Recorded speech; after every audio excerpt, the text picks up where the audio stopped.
Assalamualaikum warahmatullahi wabarakatuh. Kembali lagi di channel Berita Mistis. Untuk kisah kali ini ada sebuah cerita pendakian, sebuah cerita kiriman dari teman subscriber kita yang bernama Naya. Dan kisah ini berjudul Ulah Sompral di Gunung. Dan sebelum kita lanjut ke ceritanya, tekan dulu tombol like video ini dan jangan lupa tekan juga tombol subscribe channel ini. Nyalakan juga lonceng notifikasinya agar tidak ketinggalan cerita-cerita lainnya dari channel ini. Dan buat teman-teman yang punya pengalaman horor dan pengen dibawakan di channel ini, nanti teman-teman bisa hubungi langsung kontak admin kami yang sudah saya sertakan di kolom deskripsi. Dan seperti apa untuk kisah kali ini? Langsung saja kita masuk ke ceritanya.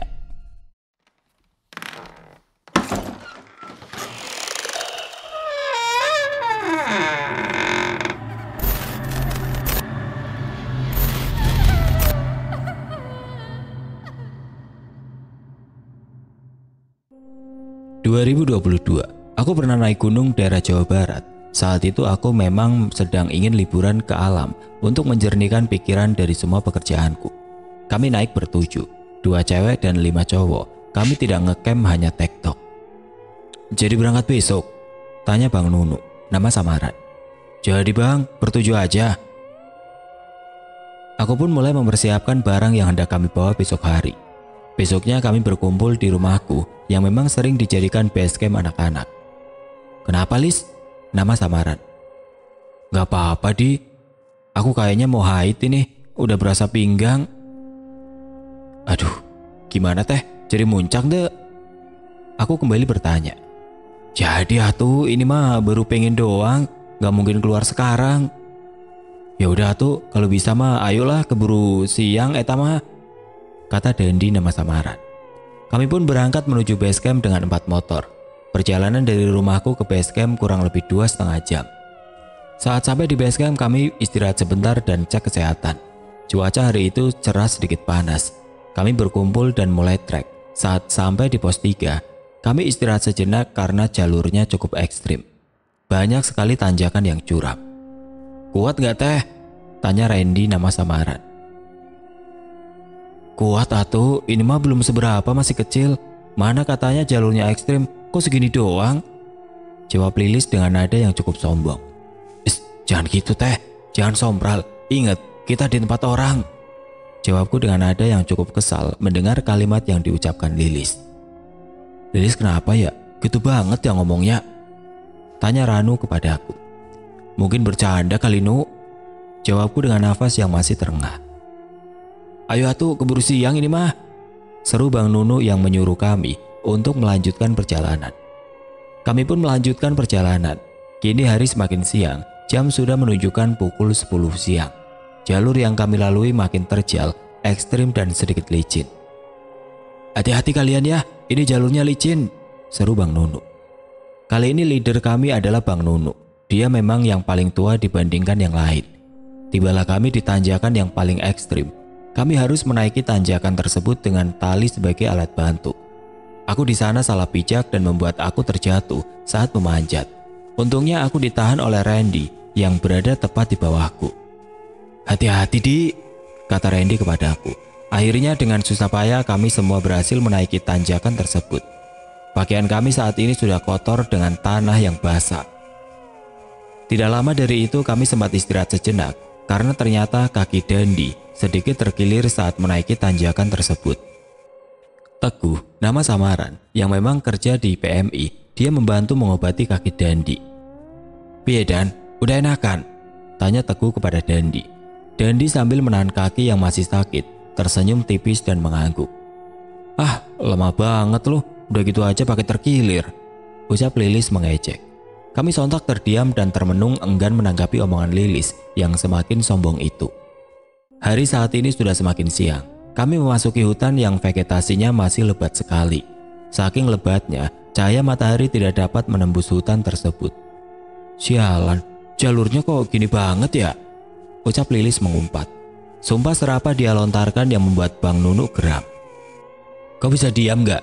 Dari tadi aku dengar kau sumpah serapah terus. Ingat, kita di gunung.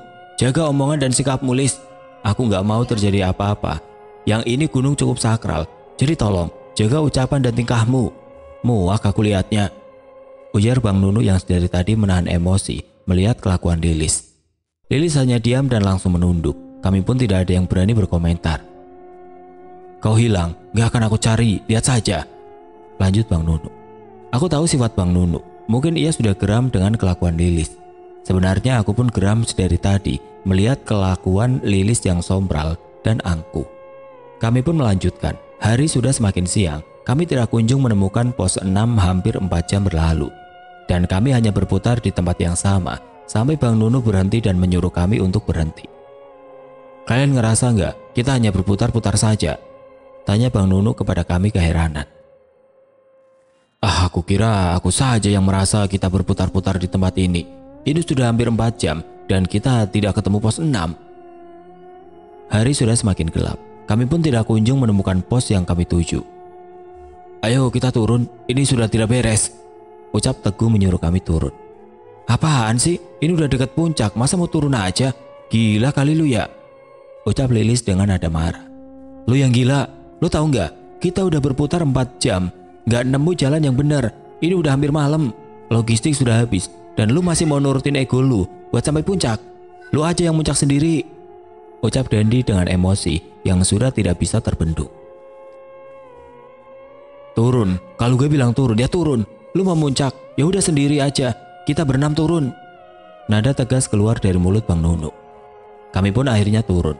Energi sudah semakin habis, logistik dan air sudah habis semua. Kami sudah kelelahan akibat berputar berjam-jam. Waktu sudah menunjukkan hampir maghrib, tapi kami pun tidak menemukan pos di bawah pos saat ini. Semua hanya seperti berputar-putar saja. Rasa takut, cemas, khawatir menyelimuti kami. Semua sudah mulai pasrah dengan keadaan. Dandi yang kakinya terkiling, menguluh kakinya semakin sakit. Gua gak kuat, sakit banget ini, keluh Dandi kepada kami semua. Akhirnya Teguh berinisiatif untuk menggendong Dandi di punggungnya. Naik sini, ini turunan, jadi gue sanggup buat gendong lu.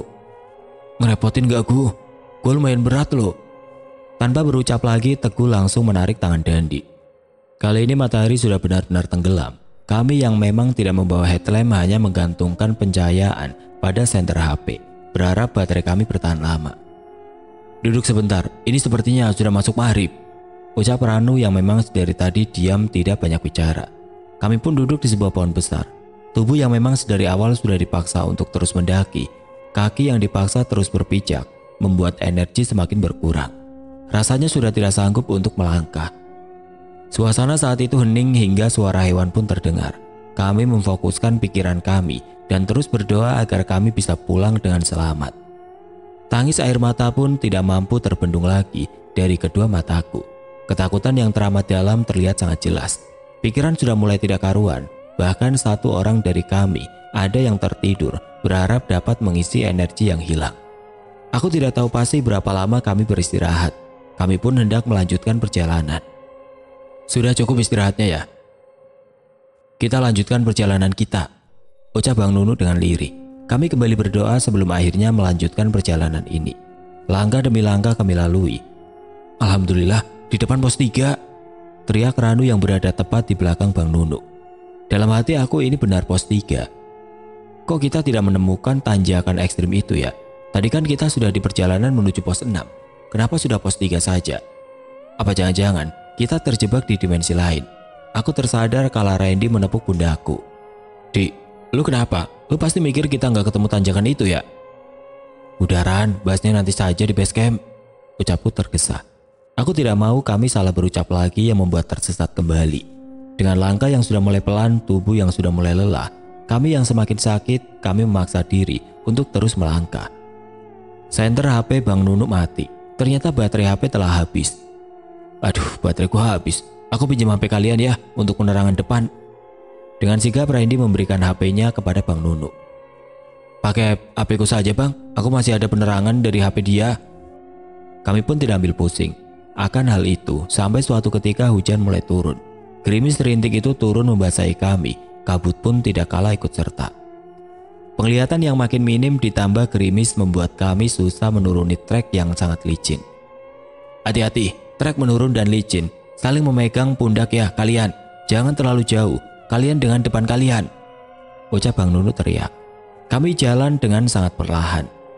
Brak, sontak mata kami tertuju kepada Dandi yang jatuh. Kenapa, Dan? Ucap Randy yang tepat di depan Dandi. Itu, aku lihat ada kuntilanak besar banget di pohon depan. Kami pun melihat ke arah yang Dandi tunjuk. Astagfirullah, teriak Teguh dengan mata yang membelalak. Benar saja kuntilanak itu sedang duduk di atas dahan, mukanya hitam gosong, mata merah yang hampir mau keluar itu membuat kami diam tidak berkutik. Tidak lama suara ketawa pun menggelegar memecah keheningan, suara yang tidak pernah aku lupa. Tidak seperti suara kuntilanak di TV-TV, suara itu seperti suara kuda yang sangat melengking. Aku melihat Lilis menangis dengan histeris. Ranu pun memeluk Lilis, berharap ia tenang di pelukannya. Rasanya kaki kami benar-benar tidak mampu untuk melangkah. Semua hanya terpaku pada Teguh. Beranikan diri membaca doa, yang aku pun tidak tahu doa apa yang dia bacakan. Kuntilanak itu memudar dan menghilang. Ayo, percepat langkah kalian sebelum teror makin menjadi, ucap Teguh dengan nafas yang masih tergesa. Kami memaksakan kaki kami untuk melangkah dengan cepat. Jalur ini benar-benar terjal. Sepertinya kita tidak naik lewat sini, kataku dalam hati. Pertanyaan dan ketakutan menghantui kami semua. Dan tidak lupa doa-doa kami ucapkan tanpa henti, berharap ini semua cepat selesai. Hujan yang tidak kunjung berhenti membuat kami kedinginan. Baju yang tidak mumpuni bisa saja membuat kami terserang hipotermia. Kalian telah mengotori wilayahku, ucap Ranu tiba-tiba. Mataku terbelalak. Aduh, apalagi ini? Nyatanya Ranu kesurupan. Kamu siapa? Keluar dari tubuh teman saya, ucap Teguh dengan lantang. Wanita ini mengotori wilayahku, menunjuk Lilis yang berada tepat di belakang Ranu. Mata kami tertuju ke arahnya. Kamu kenapa, Lis? Maaf, sepertinya aku haid, serunya sambil tertunduk. Bajingan, seru Bang Nunu sedikit teriak. Kau tahu, karena kau kita semua jadi begini.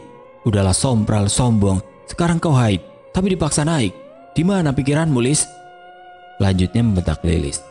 Aku lihat kala itu Lilis menangis, tidak sanggup membendung air mata akibat dibentak oleh Bang Nunu. Biarlah kalian melanjutkan perjalanan, tapi dengan syarat anak ini tetap di sini untuk menjadi budakku. Seraya menunjuk ke arah Lilis, sosok itu berkata, tidak akan aku berikan kepadamu. Kamu tidak berhak atas dia, ucap Teguh dengan lantang. Sambil mengucap doa, Ranu mengerang kesakitan.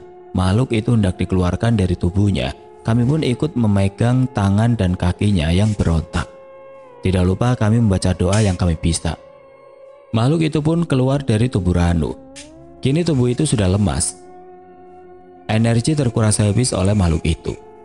Maafkan aku benar-benar tidak tahu jika semuanya seperti ini, ucap Lilis sambil menangis. Kini hujan sudah berhenti. Kami melanjutkan perjalanan karena tidak ingin semakin lama di hutan ini. Badan yang sudah menggigil dipaksa untuk terus berjalan. Dengan langkah yang sudah semakin berat, kami paksa untuk terus turun mengikuti jalur yang ada, berharap cepat sampai di base camp. Pocong, teriak Ranu. Sesosok pocong berdiri di sebuah pohon besar. Aku kira hanya satu pocong. Ternyata ada dua pocong di dua pohon besar di depan sana. Mau tidak mau kami berlari dan menunduk agar tidak melihat pocong tersebut ketika melewatinya. Setelah sekian lama aku pun memutuskan untuk beristirahat. Istirahat sebentar ya, badanku sudah tidak kuat, ucapku kepada yang lain. Mataku berat sekali sampai aku pun tertidur. Aku berada di hutan yang sangat asing bagiku. Tiba-tiba datang sosok nenekku yang telah lama tiada. Neng, jangan takut, nenek akan menuntun kalian sampai bawah. Nenek akan lindungi cucu nenek, gak akan ada yang mengganggu kamu dan temanmu, ucapnya. Aku memeluk nenekku dan menangis. Neng gak kuat, Nek, Neng capek, Neng pengen cepat pulang. Aku menangis di pelukannya.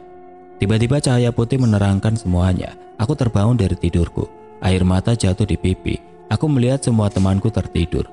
Hari kini sudah pagi, cahaya matahari sudah mulai menyinari pepohonan. Aku membangunkan semua temanku. Mereka pun terbangun dan kaget ternyata hari sudah pagi. Aku mendengar ada suara yang memanggil nama kami. Kami teriak dengan sisa suara dan tenaga yang kami punya. Tidak lama seorang bapak-bapak datang menghampiri kami. Sudah ketemu, ada di sini, teriak bapak-bapak itu. Nampak yang lain pada datang dan aku menyadari ini orang base camp dan tim SAR. Kami diberi minum dan roti. Tidak lama kami dibawa turun oleh petugas tersebut. Dandi yang kakinya terkilir diangkat menggunakan tandu rakitan. Singkatnya kami sampai di base camp. Aku melihat ibu dan bapakku hadir di sana. Mereka berlari ke arahku dan memelukku. Alhamdulillah, Pak, dia udah ketemu, ujar ibuku memelukku. Aku bingung dan tidak kuasa menahan air mata. Semua pertanyaan mulai berputar di kepalaku. Semua orang tua datang kecuali orang tua Teguh, Ranu dan Bang Nunu. Kalian tahu, kalian sudah hilang 3 hari, ucap salah satu petugas. Kami mendengar itu sangat kaget. Bukankah kami tersesat hanya semalam ya? Ucapku dalam hati, mata kami bertuju saling menatap. Kami pun memutuskan untuk pulang dengan beriringan. Baju yang sudah kotor dengan tanah, badan yang sudah sangat lelah, membuatku tertidur kembali di dalam mobil. Kak, bangun kak, kita makan dulu, ucap ibuku membangunkan aku. Aku pun terbangun dan melihat sekitar. Ternyata kita berada di salah satu rumah makan Padang. Kami pun memesan. Sambil menunggu pesanan kami datang, orang tua kami menanyai kronologi yang terjadi di gunung itu. Kami menceritakan dengan detail semua kronologi yang terjadi, serta keanehan yang sangat di luar logika. Orang tua kami mengangguk dan meminta kami untuk tidak mendaki kembali. Aku menaikkan satu alisku, nampaknya bapak sadar akan kode tersebut. Kamu juga kak, ini terlalu bahaya, ucap bapakku. Makanan pun datang, kami pun makan dengan sangat lahap. Maklum saja belum makan sama sekali. Singkatnya kami sudah berada di rumah masing-masing. Kami kira teror sudah selesai. Ternyata semua belum usai. Di grup chat WhatsApp kami membahas perkara ini. Bunda gue sakit banget gak hilang-hilang loh. Rasanya berat banget. Pesan itu terkirim dari Ranu. Gue udah beberapa hari ini lihat Mbak Akun yang di gunung, kataku kepada yang lain. Mereka serentak menjawab, ternyata semua pada melihat kuntilanak tersebut. Oh ya, Lilis kemana ya? Tanya Teguh kepada kami. Memang sudah beberapa hari ini dia tidak ada kabar. Bahkan Dandi yang satu tempat kerja pun mengaku Lilis sudah tidak masuk kerja sejak turun gunung kemarin. Siang itu saat sedang kumpul di kedai langganan kami, tiba-tiba Dandi datang dengan tergesa-gesa. Lilis, Lilis, ujarnya panik dengan nafas yang terengah-engah. Kenapa Lilis, Dik? Lilis bang, Lilis kacau, ujarnya kembali. Kau tenang dulu, cerita yang benar, biar kami paham maksudmu, seru Bang Nunu. Lilis seperti orang gila bang, dia berteriak di rumahnya sampai dia harus diikat tangan dan kakinya, sekujur tubuhnya banyak luka lebam, seperti habis dipukuli seseorang, serunya kembali. Ayo kita ke rumah Lilis, ujar Teguh saat itu. Kita pun menuju rumah Lilis dengan 4 sepeda motor, kami melaju dengan kecepatan yang cukup tinggi. Kala itu jalan begitu sepi, tidak banyak pengendara yang lewat. Sampai di rumah Lilis kami mengetuk pintu tersebut. Assalamualaikum bu, pak, kata Teguh kala itu. Tidak lama dibukakan pintu oleh wanita parubaya. Kalian, ayo masuk, kata ibu Lilis kepada kami. Kami pun masuk dan menuju kamar Lilis. Kaget melihat kondisi Lilis yang memilukan. Luka lebam ada di mana-mana dan tangan serta kakinya terikat oleh tali. Kami terpaksa melakukan itu agar Lilis tidak melukai dirinya sendiri, ujar ibu Lilis menahan air mata. Sejak kapan kondisi Lilis seperti ini, Bu? Setelah turun gunung kondisi Lilis memburuk. Saya kira hanya demam biasa, namun setiap malam dia berontak dan menyakiti dirinya sendiri, jawab ibu Lilis menahan air mata. Kami mendekat ke ranjang Lilis. Sontak aku terdiam ketika melihat di luar jendela itu ada sosok kuntilanak yang sering meneror kami. Kau kenapa, Dik? Tanya Bang Nunu kepadaku. Aku melihat Mbak Akun itu di depan jendela. Mata Bang Nunu menuju jendela tersebut, namun ia tidak melihat apa-apa. Sorenya kami pulang dari rumah Lilis. Kami menepi di salah satu kedai kopi dekat situ. Kayaknya ini ada kaitannya dengan gunung itu dah, ujar Teguh kepada kami. Kami pun mengangguk seakan mengiyakan omongan tersebut. Kita harus cari cara agar Lilis bisa sembuh dan kita bisa bebas dari teror itu.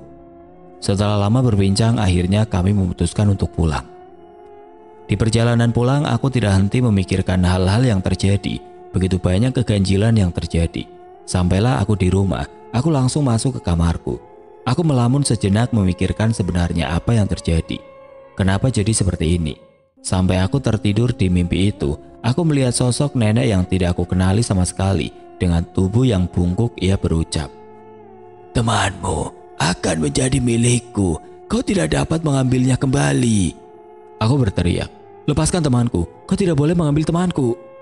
Aku terbangun dengan nafas yang terengah, dada yang tidak karuan, dan mendengar ponselku berbunyi. Lilis, udah gak ada. Aku dengan setengah sadar mulai mencerna omongan orang di telepon tersebut. Maksudmu gimana, Di? Kamu jangan bercanda ya. Cepat ke rumah Lilis, kami menunggumu. Telepon itu mati dan aku melihat banyak sekali panggilan dan chat yang masuk ke HP-ku, semua dari teman-temanku. Tidak perlu menunggu lama, aku segera menuju rumah Lilis. Sampainya di sana, aku melihat rumah tersebut ramai dengan orang. Randy yang melihatku langsung memelukku dan berkata, "Aku tahu gimana perasaanmu, kamu harus ikhlas." Aku berlari menuju pintu rumah tersebut, melihat tubuh teman baikku terbujur kaku dan sudah dikafani. Air mataku tidak mampu untuk kubendung. Rasanya ini seperti mimpi. Benar tidak sangka jika ulas sompral di gunung saat itu dan sifat angkuhnya membuat ia tiada. Aku yakin betul ini semua ulah kuntilanak penunggu situ. Aku menangis sejadi-jadinya kala itu. Randy pun memelukku dengan erat seperti memberikan support kepadaku. Kami pun menginap di rumah tersebut karena esok hari almarhum baru bisa dikebumikan. Semalaman aku menangis di samping mayat Lilis. Rasa pilu menyelimuti kami dan keluarga. Pagi pun tiba. Kami sudah bersiap untuk menuju pemakaman. Aku masih dirangkul oleh Randy dan Dandy menuju lokasi. Hari terasa sangat suram. Langit terlihat kelabu seperti semesta pun bersedih akan kepergian Lilis. Aku melihat dengan jelas tubuh teman baikku mulai dimasukkan ke liang lahat. Tangis air mata tidak mampu kubendung. Randy masih tetap merangkulku dan mengusap pundakku. Aku tahu Randy pun merasakan demikian. Namun bedanya, Randy tidak mau terlihat lemah di depan umum. Usai pemakaman Lilis kami pulang. Randy mengantarku sampai depan rumah. "Makasih ya Ran, udah nganter gua sampai rumah," kataku dengan senyum tipis. "Sama-sama, gue balik dulu ya, lu istirahat sana." Aku pun masuk ke dalam rumah. Sampainya di kamar langsung kubaringkan badanku di kasur. Mataku terpejam dan aku melihat Lilis di hadapan rumahku. "Maaf ya Di, kalau aku ada salah sama kamu harus ikhlas dengan kepergianku, biar aku tenang. Terima kasih sudah hadir di pemakamanku. Aku menyayangimu, titip salam ke yang lainnya ya." Aku pun terbangun dan kulihat jam sudah menunjukkan pukul 5 sore hari. Aku mandi dan hendak ke acara tahlilan Lilis. Usai tahlilan kami pulang ke rumah masing-masing. Lagi dan lagi Randy mengantarku pulang. Aku pun mengiyakan tawaran tersebut. Sampai rumah Randy langsung izin balik karena malam sudah larut. Setelah kepergian Lilis, sosok kuntilanak tersebut tidak lagi meneror kami. Aku yakin sekali bahwa kematian Lilis ada kaitannya dengan teror kuntilanak itu. Aku pun tidak menyangka bahwa mitos tidak boleh naik gunung saat sedang haid itu benar adanya. Karena kita adalah tamu, jadi ketika kita mengotori tempat tersebut pasti pemilik akan marah. Terlebih karena sifat angkuh dan sombong teman kami itu yang membuat mereka murka. Namun dari kejadian tersebut tidak membuat aku dan kawan-kawanku kapok dengan hal itu. Kami tetap mendaki karena memang itu hobi kami. Namun kami akan lebih menjaga sikap dan tingkah kami saat di tempat yang baru kami kunjungi. Sebagai bentuk tata krama dan sopan saja kepada penunggu tersebut, aku harap dari cerita ini kita menjadi lebih hati-hati dalam berucap dan bertingkah laku. Aku harap tidak ada lagi kejadian seperti ini kepada siapapun. Tetaplah sopan dan jaga omongan kalian dimanapun kalian berada.